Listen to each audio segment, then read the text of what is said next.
Bitcoin is in an amazing position right now. And in fact, every time Bitcoin has been in this exact position right here, it has led to a huge bounce, if not the start of a new bull market. So this right here is called the cyclic polygamma band. And this thing has basically never been wrong throughout Bitcoin's entire history. So I've went and outlined every single time price has collapsed below this below this green line right here. And you can see, right, in 2017, this formed the market bottom. Price then went on to do this, right? The COVID crash formed another bottom. Price then went on to go up massively, right? We crossed it here slightly, and yeah, that was the second bump of the last bull run. And yeah, you can see right here, this would have been the bottom of the bull market, but then FTX crashed, which then took us a leg lower, but close enough in my opinion, right? This would have been the bottom if FTX didn't collapse.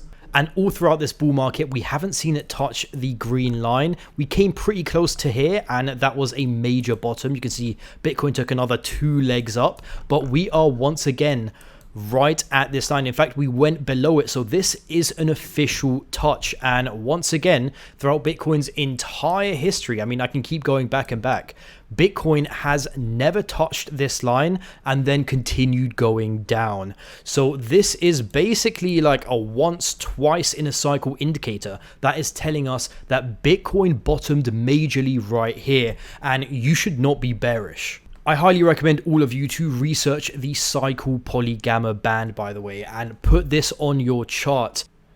Now, I don't like only looking at the technical analysis. Bitcoin moves like a tech stock as it's such a large asset, meaning it is pretty correlated to what we see in the macro world. So I do want to cover this. But first, if you haven't already, be sure to sign up to Bybit. It is the second largest Bitcoin exchange overall and is the exchange I personally use to trade on. You can get a $30,000 bonus if you sign up using the link down below.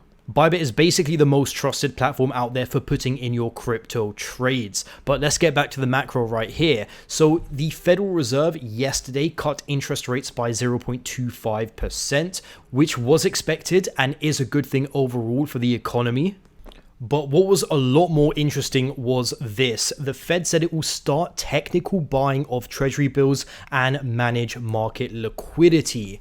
And they said they'd basically be buying $40 billion in treasury bills per month. Now, it isn't much. A lot of people are calling this quantitative easing. And if you weren't aware, quantitative easing is what we want to see if we're holding risk on assets. That basically just means up only for stocks and crypto. Now, this isn't it yet as this isn't a lot of money.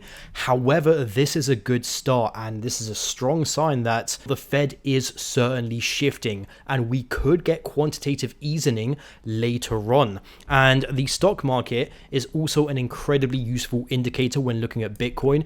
Bitcoin is very correlated to stocks. So whenever this is going up, you can basically be incredibly sure that Bitcoin itself will likely go up with it, right? Yeah, Bitcoin can decorrelate temporarily from stocks. However, that is normally temporary. And yeah, we can see Bitcoin, or we can see stocks right here are basically at all-time highs. Now, this is pretty bullish for Bitcoin. Yeah, I mean, it seems to me like Bitcoin has a bunch of stuff adding up, right? We've got the cyclic polygamma bands showing us a bottom for Bitcoin. We have the Fed becoming more and more dovish, and we have stocks moving and looking incredibly bullish and moving to new all-time highs. Yeah, I think Bitcoin's incredibly bullish. By the way, guys, this is a new channel, so if you did enjoy this video, be sure to like and subscribe. And once again, be sure to sign up to the links down below. I have to some of the top crypto exchanges. I'll see you soon.